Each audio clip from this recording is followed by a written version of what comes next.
Hello everyone, আসসালামু আলাইকুম। So এটা ভিডিওটা হচ্ছে প্রায় 2 মাস আগের।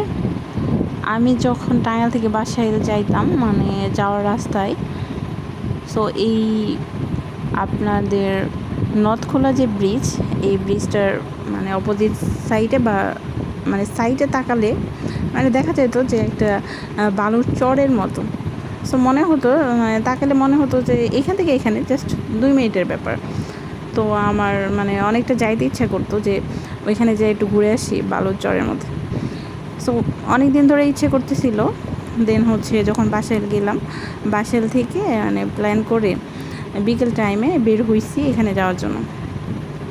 সো প্রথমেই হচ্ছে একটা কাহিনী হয়েছে। তো আমি অটোওয়ালাকে বলছিলাম যে নথখোলা ব্রিজের ওখানে যাব। তো নথখোলা ব্রিজের ওখানে মানে এই পাশে নামার কথা ছিল, আমি বলছি যে ব্রিজটার ওই পাশ করে দেন। তো বলতেছে যে ব্রিজটা পাড়ি করলেই আপনাকে 5 টাকা করে বাড়াই দিতে হবে। মানে আমরা তো মনে হয় 5-6 জন গিয়েছিলাম, মানে হ্যাঁ 5-6 জন হবে, তাহলে 5 টাকা করে বাড়াই দেবে। এটা কোনো লজিক হলো? ব্রিজের এই পাশ থেকে ওই পাশে নেওয়া যাবে, 5 টাকা করে তাকে বাড়াই দিতে হবে। যাই হোক, প্রথমে একটা সমস্যা। দেন হচ্ছে আমরা সবাই মিলে মানে ওইখান থেকে ব্রিজ থেকে নিচে নামলাম। মানে ওইটা মনে হচ্ছিল যে একদম কাছে, মানে জায়গাটা একদম কাছে, কিন্তু কি বলবো, মানে ভেতর দিয়ে রাস্তা, ওখান দিয়ে তো নামাই যায় না নিচে। দিন হচ্ছে অনেক ঘুইরা, মানে আমার কাছে যেটা লাগছে যে মানে অনেকটা কষ্ট করতে হয়েছে আর কি, এত তো হাঁটা হয় না।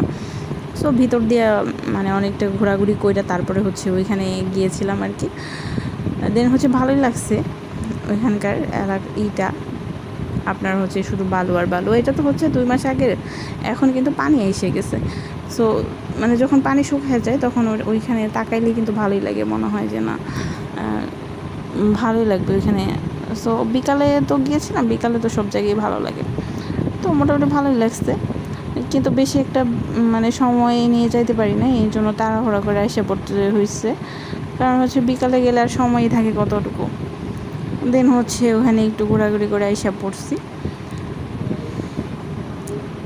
এই আর কি। সো হচ্ছে আমার একটা রিলসে অনেকে বলতেছে যে এখানে মানে তাদের বাড়ি তো এরকম এরকম। তো আমার তো বাড়ি আর কি এখানে না, আমার বাড়ি হচ্ছে বাসাইল, তো আমি থাকি টাঙ্গাইল। দেন হচ্ছে ওইখানে জাস্ট আমার কোনো রিলেটিভও নাই, কোনো ফ্রেন্ড কেউ নাই। আমি জাস্ট এমনিতেই ইচ্ছে হয়েছিল যে ওখানে একটু ঘুরে আসি, এই আর কি। আর আমাদের টাঙ্গাইলে তো ওরকমভাবে মানে ঘোরার মতো কোনো প্লেস নাই। আর যেগুলো প্লেস আছে মানে সর্বোচ্চ যেগুলো আছে প্রায় সবগুলোতেই মোটামুটি ঘোরা হয়ে গেছে। এই জন্য আর কি নতুন কোথাও যাইতে ইচ্ছা করে, কিন্তু ওরকমভাবে প্লেস পাই না যে ঘোরার মতো, যে ঘুরবো। এমনিতে হচ্ছে বেসিক্যালি আমার নদী অনেক পছন্দ।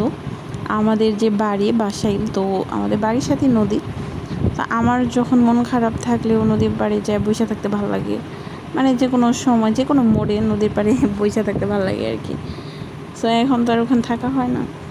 আর এমনিতেও যাদের নদী পছন্দ তাদের তো নদীর পাড়ে ঘুরতে যেতে ভালোই লাগে। আমাদের তো আর সমুদ্র নাই যে ইচ্ছা করলে সমুদ্রের পাশে যেতে পারি। এই জন্য মন চাইলে মানে মাইন্ড ফ্রেশ করার জন্য নদীর পাড়ে যায় বসে থাকা যায় আর কি।